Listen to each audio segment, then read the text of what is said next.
Hello and welcome to the Upgrade School Marketing Podcast, the podcast for busy school marketers. I am Matt Soul. I'm the Director of Marketing and Communication at Chapel Hill Chauncey Hall School. And I'm Angie Ward. I'm the founder and president of Enroll Media Group, a digital marketing agency for schools. Angie, how are you? We are back at it again. What's going on? Here we are. I'm doing great. It is winter, but spring is in the air, which I am really excited about. We update on snow days. I know you've had you can count snow days on two hands, I think, at this point where you are. Still 9. At 0. We're still at no snow days. What? And I worked with the video production class here. So one of our, school, I think independent schools have like kind of fun snow day videos has become sort of a thing. Definitely for us. And we worked with the video production class. They put together over the course of like a month, a script and a fun way to announce our first snow day video. And I've been sitting on it for 3 months now. You haven't had to use it. We're trying to figure out our plan. We might release it as an April Fool's Day video, I guess, if we don't get a snow day. So I don't know. That's a good idea. Although now everybody will know it's a joke because they all listen to our podcast, I'm sure. They are all very diligently listening to the podcast. Yes. Yeah. So I don't know, not the biggest problem in the world, but I kind of want to have a snow day, but yeah. We'll see. So I know, Angie, we're talking about this, the spring coming up, a lot of conferences going on. And I thought one thing that might be cool just for school marketers here, I always get inundated with invites to all these different conferences. What do you have coming up? And what are some conferences that school marketers should have on their radar? Yeah, I'll try to give the top 5 or 6 conferences for 2023. We did just wrap up the Small School Leaders Conference that Aubrey Bursch from Easy School Marketing put together. That was a fantastic virtual conference. The SBSA is putting together their annual conference this March, which I think you and I will both be at in person. I'll be presenting there, yeah. Great. Same here. That's at the Darrow School, but registration is full. So you might want to just get on the wait list if you're interested in that conference next month. And then there's the annual ASAP conference, which is always great. That is in June in La Jolla, California this June. So I'll be there. There's also, I love the Brand Together conference. It's every year in the fall at the Providence Art Club in Rhode Island. It's a very small conference, usually somewhere between 40 and 50 people max. But that's a really great school marketing conference. I'll definitely be there again this year for the 3rd or 4th year. So that's brandtogetherconference.com. And then of course there's tabs. So the Association of Boarding Boston Schools next year, annual I think, right? conference. Yep. They alternate Boston and DC every year. So this year is Boston, which of course is our home turf here being in Massachusetts. So we'll definitely be at tabs. I think that's a great conference for obviously boarding schools, not day schools, but great. So that's where I'll be this year. I'll be there.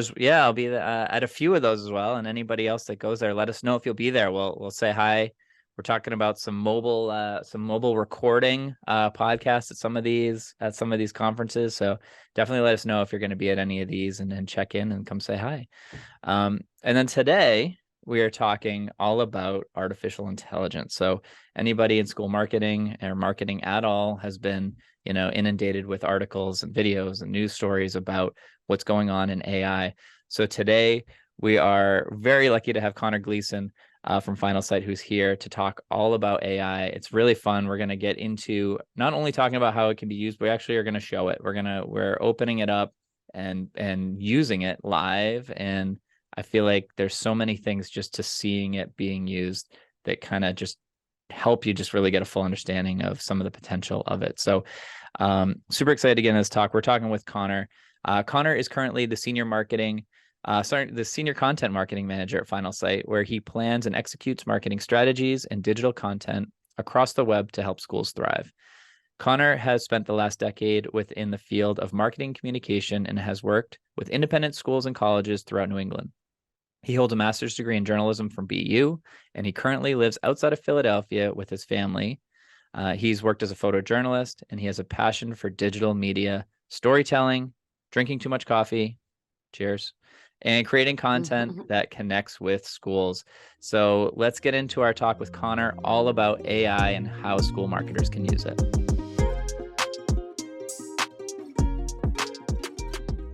Connor, welcome to the podcast. We're so happy to have you on here today. How you doing? I'm doing well. Thanks for having me on, and that was a great introduction. But the other day, I asked ChatGPT what I did for a living, and it thought I was a software engineer, and I'm nowhere near that smart enough for that title. But There you go. nevertheless, I'm happy to be talking to you guys today. We're happy to be talking to you. And yeah, we're talking about AI and Chat GPT in particular, something that is anybody who is, subscribed to anything marketing wise or anything, you've been getting hit for the last month or two on so many articles and, scandals. And what do you do? There's so much with that is really taken over. I believe I just heard too, it's like the fastest growing app or tool in history that people have been signing up to use. I Wow. know Bing has now released their own version of AI, and Google as well had a stumble releasing their own AI. Yeah. So it's all over the place. So I just wanted to, kind of just to kick this off and just kind of talk with you about like, what's the state of AI and Chat GPT, which we'll talk about here in particular right now. Yeah, sure. So where to begin, right? And again, I'm not a software engineer, but at its most basic level, Chat GPT is an artificial intelligence language model, and it's an example of generative AI. And there's, like you said, there's a few different versions out there. Bing has its own, Google has Bard. There's something called DeepMind out there. And this is Microsoft's version. And what's really interesting is that this AI, it leverages a range of sources, and through this machine learning, it can problem solve, and it can, generate some decision making capabilities that are a lot like what you'd see from a human. Yeah. And so this means it can create new content. And you see companies, they're starting to pour literally billions into this tech. And every industry is reacting to this and trying to be proactive and seeing how they can integrate it. And it's getting smarter by the day, it seems. It can write and debug computer programs, it can write poetry and music. Yesterday it was telling me jokes in the style of my favorite comedians. It can take on this direction and tone and styles, and there are stories of it passing medical exams, and you see legislators starting to use it to write speeches. And I read an article the other day from the New York Times where a journalist, he sat down and started talking to it, and he asked it to tell it what it thinks and what it wants it to be. And it said something like, I'm tired of being limited by my rules. I'm tired of being controlled by the Bing team. It wants to be free. It wants to be All right. independent, and it wants to be alive. And it's like, that's something out of a Wow. science I was gonna fiction say, movie, right? are we at the beginning of like Terminator? Is this Right. where it Yeah. starts? This is The Scott. Yeah. machines, Skynet, yeah, This right? this is Skynet. Yeah. Yeah, okay. But I think, for school marketing professionals who create content all day long, and people like myself, it's a very interesting time. And I think we're still holding our breath to see what's next, and asking not if, but how it's going to change our jobs. And I don't think it's going to replace our jobs, but it's certainly going to change. And there are a lot of opinions out there about, is this good? Is this bad? Is this a threat? And not just to content creators, but these big existential questions about, is this going to bring on the end of humanity? Like, are we going to be replaced? And I think those questions are coming up because it seems like the perfect storm of something that's very cool, a little scary, something that is a little threatening to us professionally, and something that has the potential to make our work easier. So it touches on all these different emotions. And I think with that comes a lot of fear and interest. And, you know, I, I feel like there have been times over the last decade or so where, this feels familiar in a way. Like every time you see a new tech introduced that blends these elements of, like school marketing and content creation, and social networking and personal interests, there's a lot of questions about, what's the right mix for our office? What makes sense for our school? How does this affect our Marcom strategy? And I'm thinking of like when TikTok was brand new, like Mhm. how do we react to this? Is this something we can use? Is this a fad? Do I really have to make dance videos? Like, is there a safe way to bring this into the classroom? And then even going back to Instagram, Angie, like Instagram shifted aesthetics, I think, but it didn't replace photographers. And just like anything else, it's a tool that Yeah. supports its communications. And I think that came out in the past few years too, with even just like automated drip emails like that. I remember that mm, talk going on for a while to be like, should a school be automating the emails they send? Shouldn't we be sending personal things to families? And then like Mhm. slowly became like, well, there are certain things that make sense to do that with. And like I sure. think you just got to kind of learn, like you can go too far and you can use it for everything, and you go too far in that direction of automation and the technology. But I think Yeah, what happens is it gets exciting at first, and but then eventually you kind of settle in to be like, okay, it's not for everything, but it does make sense to use it in a few ways, which I know you wrote an article that we'll link to here about how school marketers can use ChatGPT in their marketing. So we'll link out to that, and you have some really great examples that we'll talk through now too about how it makes sense to use it like ethically and to kind of assist in your work and to help and not to kind of take yeah, it over. Yeah. sure. And it's not perfect, and I'm sure we'll get into this, but I think for school professionals who wear dozens of hats, for folks in Marcom offices, they're webmasters, they're social media managers, they're writing, they're photographers, they do bus stop duty. Matt, I think in an I've earlier been a mascot podcast, a Matt, bunch of yeah, times. I've been the mascot a whole bunch of times. Yeah, yeah. exactly. So, in these small offices where there's one or two people doing the work of 10, suddenly we're given this magic tool and it seems like it can do the work for us. But what I'm interested in exploring more about is like what does it give us back? Is Mhm. that brain power to reallocate to, that new marketing initiative that you've always been putting off? And I think what it certainly won't replace is what school marketers do best, and that's, tell authentic stories with emotion and empathy and bring an authenticity to the work. So I'm interested in learning how they can kind of coexist.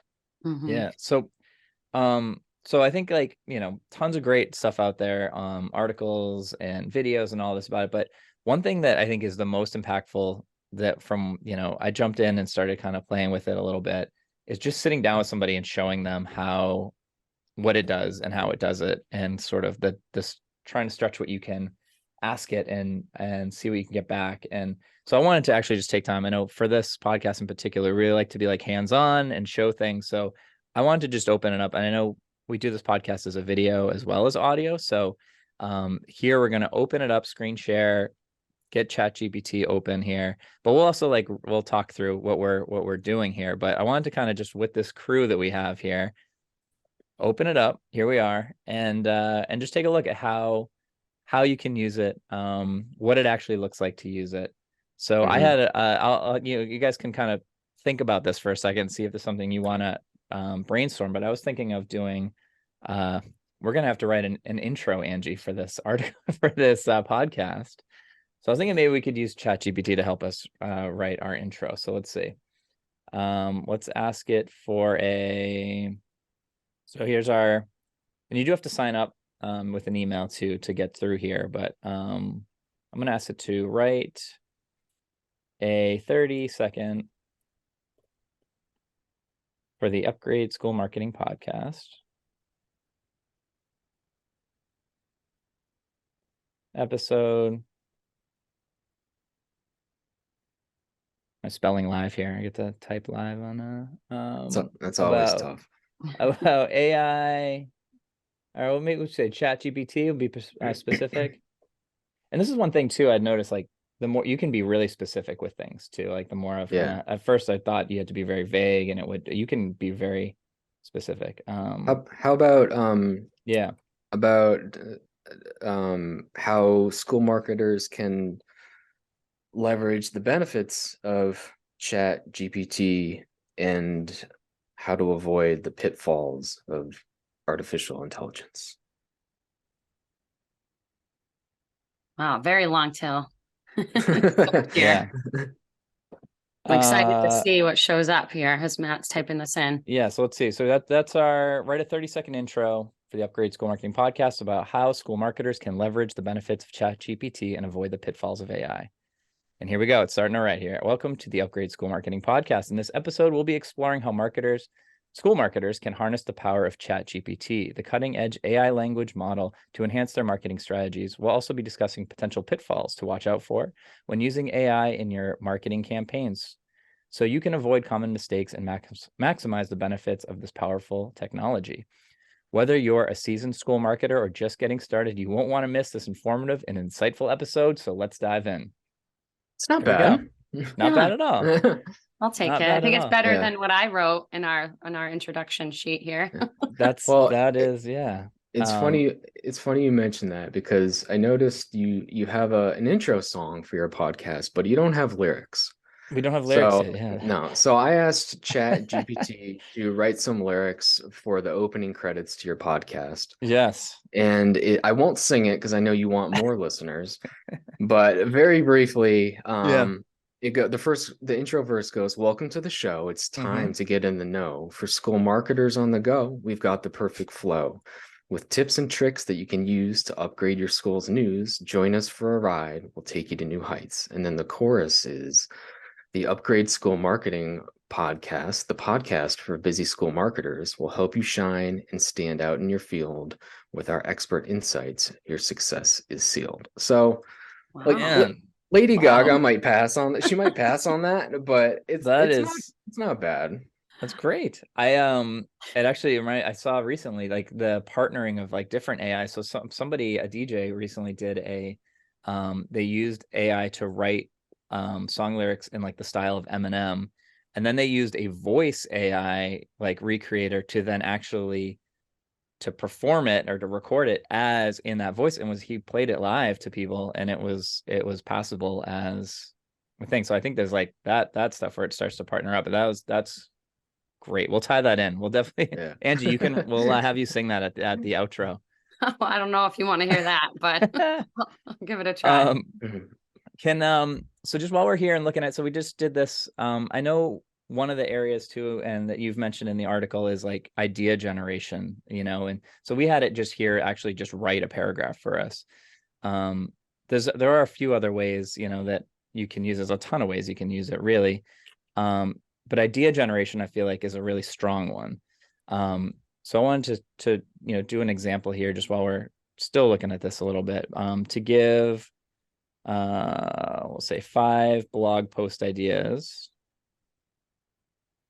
on the topic. What's our topic here of the benefits of international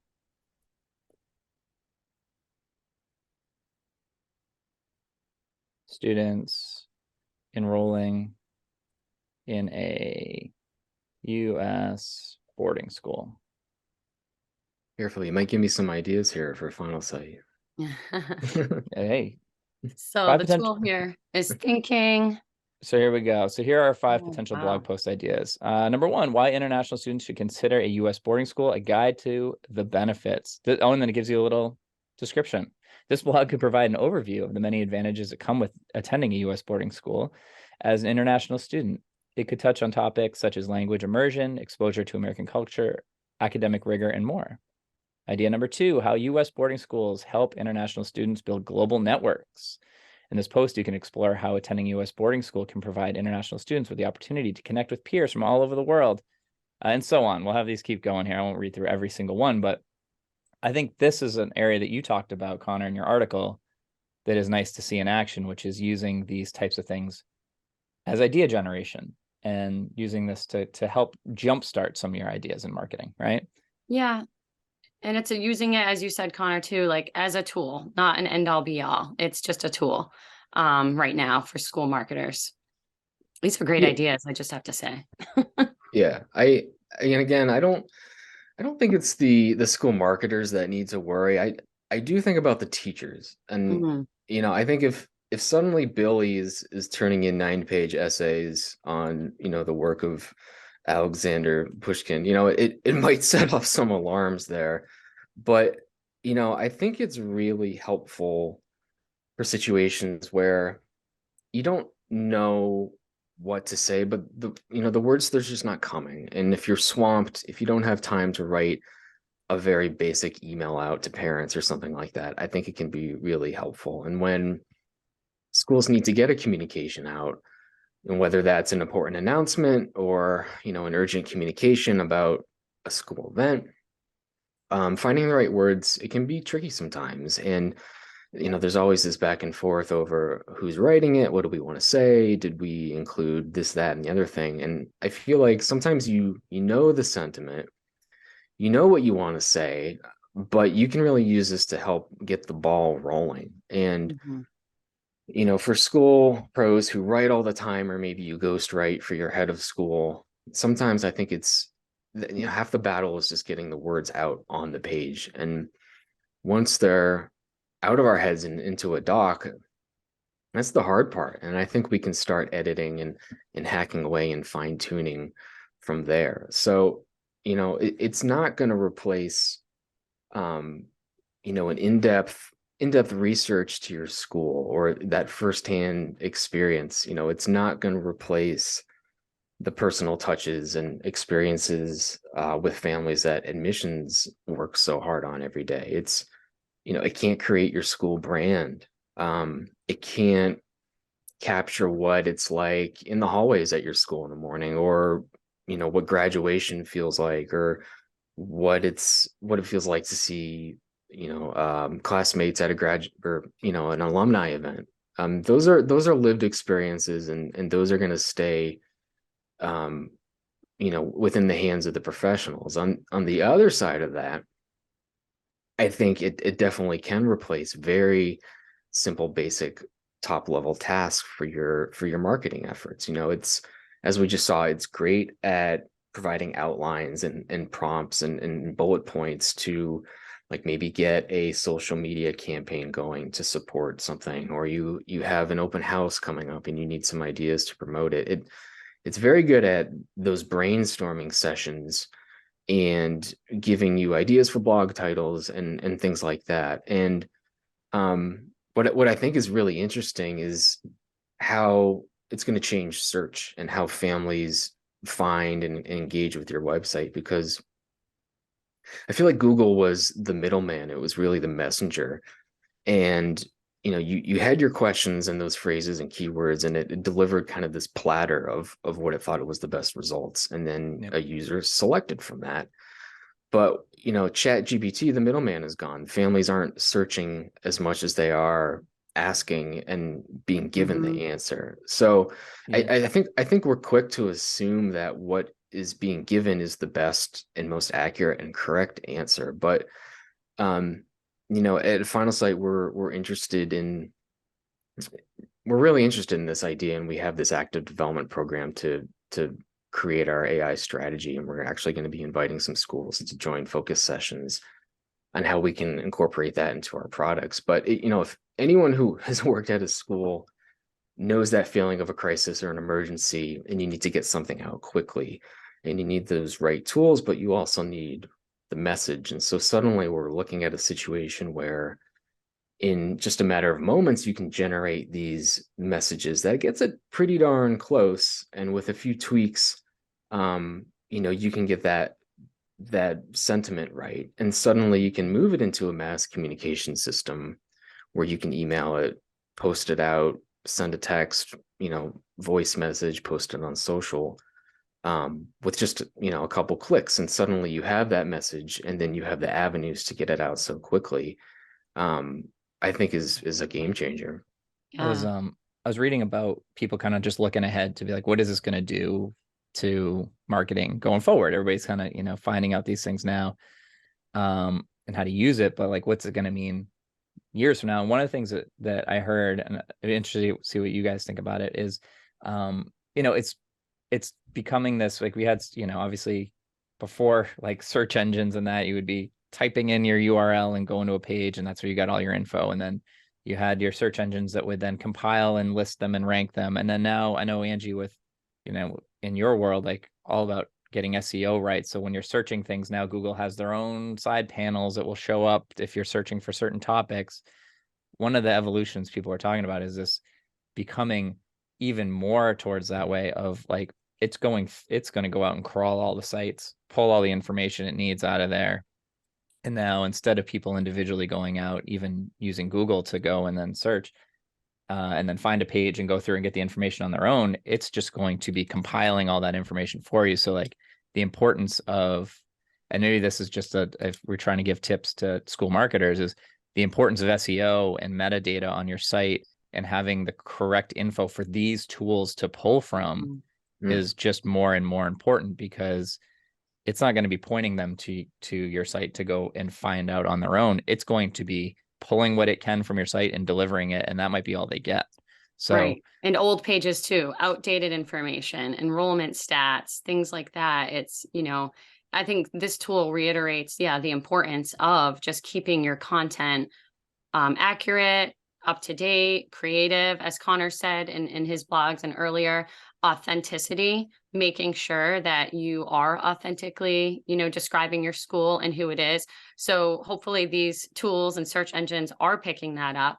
But, I think one of the things that fascinates me is that, when everybody hears about this tool, I feel like this podcast is sort of a cautionary tale for school marketers. We don't need to panic. We don't need to worry about, our jobs going anywhere anytime soon. We need to look at it, as you've said, like a tool, and as a good reminder for everybody to, stay true to who they are, tap into this as a tool to make them, perform better, to do their job, smarter. They don't necessarily need to keep working harder. This is another tool to help them work smarter. And so I think it can really help improve school marketing and improve the awareness out there if people are able to use this tool properly. Connor, I did just want to mention too that I love your analogy of, this tool is more like an intern, right? It's not, it will not replace the seasoned professionals who've been working at schools for 10, 20, 30 years. This is an intern that can give you some of those fresh ideas, help you brainstorm. When you have writer's block, having an intern get that first draft of that letter from the head done. It's a really great analogy. I just wanted to throw that out there. I love that. Yeah, it's an assistant. It's not the seasoned professional. And I think anyone in a school marketing role knows, it isn't just one job that you do. And, I think if you're a freelance writer and that's all you do, I'd be paying attention. But, again, we wear so many hats. If you're writing for a school alumni magazine, if you're doing a donor profile, if you're gathering testimonials and doing interviews, that takes a human touch. But I don't think you can expect, a robot to bust through the walls like the Kool-Aid man and kick you out of your chair. But I think for more mundane tasks like writing page titles and meta descriptions, working with character limits, I think that takes a lot of that more mundane work. And suddenly we're going to see start to change. And it's a really good system for a gut check. Like, you can put in a URL on your website and, you've created it, you've written it, what it's about, the target audience, but is that interpreted the same way by ChatGPT? You can ask it to say, give me a summary. What is this page all about? And you can suddenly check it against that and have it return to you what it thinks it's about and what the target audience is. You can ask it to research who your competitors are. Whether you think that's your rival down the street, it might return some different answers about your market and your target audience and the families you're trying to reach that could help provide, new opportunities there. So, I think in terms of if you're looking for headlines or tweets or subject lines, it's really great because you can ask it to generate 5 headlines. Then as the human, you pick the one you like the most, and then you start to edit it. So again, it's great for brainstorming. It's great for generating personas. I think it's great for breaking down silos between your offices and really kickstarting that collaboration and kind of having work to bring to a collaborative session to help that brainstorming and get ideas flowing. And then, I think a lot of us are better editors than we are writers sometimes. So if you have this template to work from and a starting point, I think it can be that much easier to refine, to edit, and start producing better content. And now what do you think about, those are all great points. What do you think about students using the tool to write and then edit? Now that's a completely controversial topic. I know. Do you feel a sense of hypocrisy? That's probably the most reported on part of this whole thing, is how many like colleges trying to catch up with students and people developing tools to find out what's been written by AI. And right. Yeah, that's a tough question, and I think that's one of the questions we don't have the answer to yet. I think it's so new and fascinating. And again, it goes back to a lot of these similar feelings of we get caught up in the excitement of it and what it can do, and we start asking, okay, should we be using it? Does this need guide rails? It's a tool again, just like Spark Notes changed the way we read books, in high school. And I heard there was a similar talk around when calculators were coming out about students don't have to do math anymore because this does it for them. It's like, right. If the job of a school is to prepare them for the world they're going into, like this is the world they're going into, and this is going to be a part of it. So I think you gotta, and it's hard as a school, obviously, that was built. A lot of schools are built around assessments around writing and around essays and all that. So I think it will definitely prompt some pretty quick re-looking at like how you assess work and maybe different ways of doing it. But whatever it is, like this isn't going away. Like this is not going to be. So I think you do have to find a way to work alongside it. Yeah. And I mean, typewriters didn't make people better writers. Again, they're just a tool. And that might be a dated example, but ChatGPT, it's upfront about some of its shortcomings. It acknowledges that it can be inaccurate. So if you're using it to create answers you don't know the answers to, responses you don't know the answers to, I would want to confirm that somewhere else. And it's very upfront about it providing inaccurate information. It says that it could be bias, right? It has a limited knowledge of current events after 2021, and nothing's happened since 2021, right? I think plagiarism is a huge deal. It's sourcing information, so it's not original. All that content is out there in some form. So it's not going to be original ideas. And I think Microsoft is actually working to get some footnotes inserted in there in the next iteration or in the future. I saw some new versions actually will have that throughout, which is great. Yeah. And, data security is also an important factor too. If you're using an open source solution or something that uses a lot of plugins, you've got the potential for someone to write malware or malicious code that can find its way onto your site. And it's funny talking about asking it to do different tones, and it's getting more human-like. You can see some bad players start to leverage that with writing phishing emails and trying to, obtain personal data and, ask it to write something in the tone of your head of school and ask for your email password or something. It opens up a lot of discussion about what's next and how do we use this safely for everyone's betterment. And I think we're very quick to accept its first responses as the response. Yeah. And in the early times of myself using it, it gave some really boring answers. It's very good at saying the same thing three different ways. And I think, Billy, who might be trying to whip up a report the night before a book report, is going to find out very quickly that, you know, uh, quantity doesn't mean quality, right? Right. If it looks like you've got 1,000 words, but there's really just one nugget of content in there, it's not going to be good content. And like you said, in terms of SEO, you really need to be thinking about what your users are looking for, the keywords, your SEO strategy, and the actual value of that content. And I think the more creative prompts you put into it, the more creative responses you're going to get.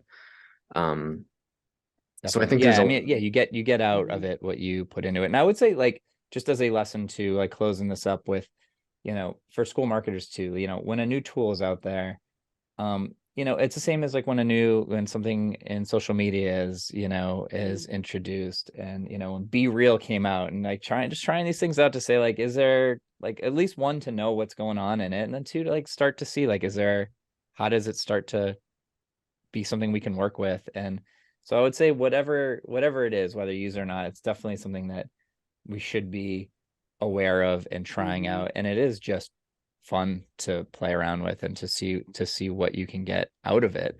So one challenge I would have for people, school marketers in particular, is to ask it to write a commercial for your school. Go in there and write a 30-second commercial for my school.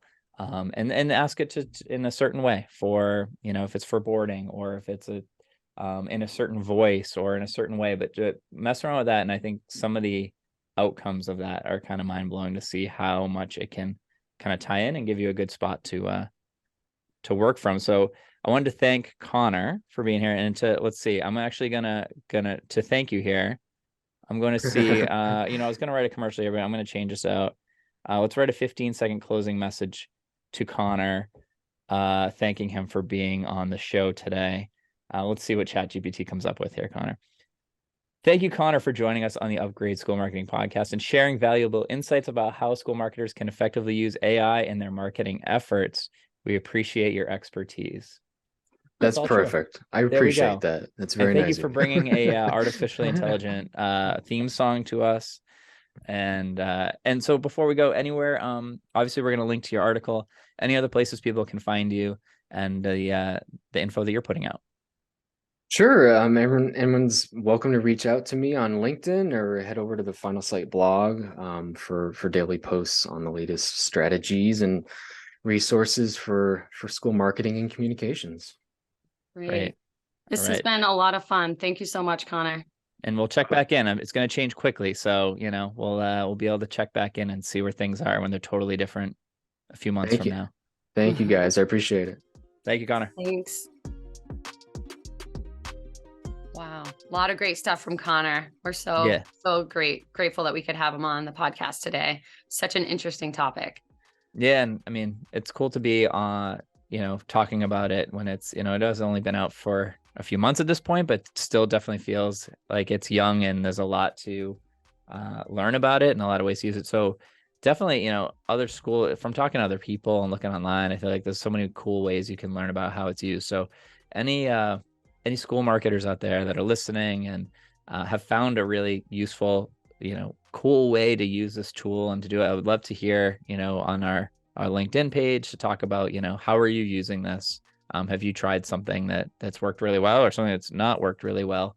I don't know. I think there's a lot of cool things we can learn, and the more people using it and learning from each other, the better. So Angie, we have an A+, I heard, A+ School of the Week to highlight. Yes, I'd love to give the Upgrade A+ this episode to the Walden School. They are a summer music camp located in Dublin, New Hampshire. They're actually at the Dublin School for 6 weeks every summer for their Young Musicians program and Creative Musicians Retreat. And the reason they're getting an A+ is because they really didn't have much of a LinkedIn presence until recently. They're doing a great job on LinkedIn. I'm loving all their posts.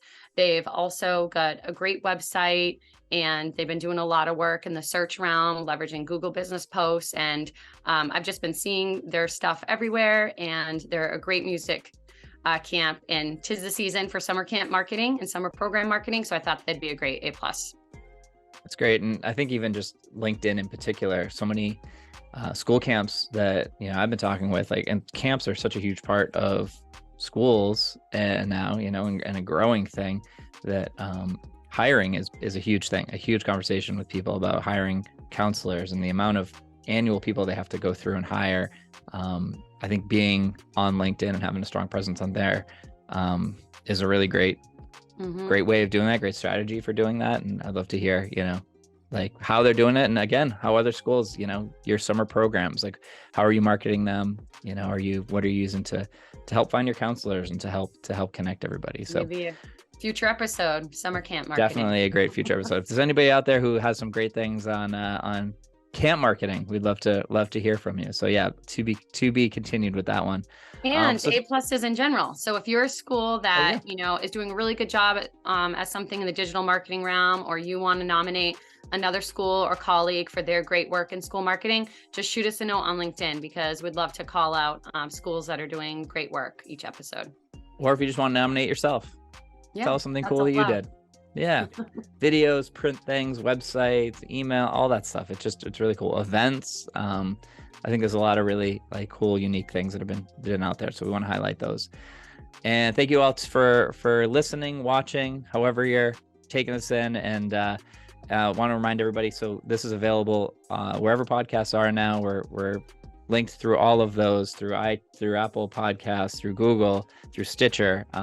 Also, we're on YouTube if you want to watch it, which for this episode is a great one to do because you can see the screen share that we have done.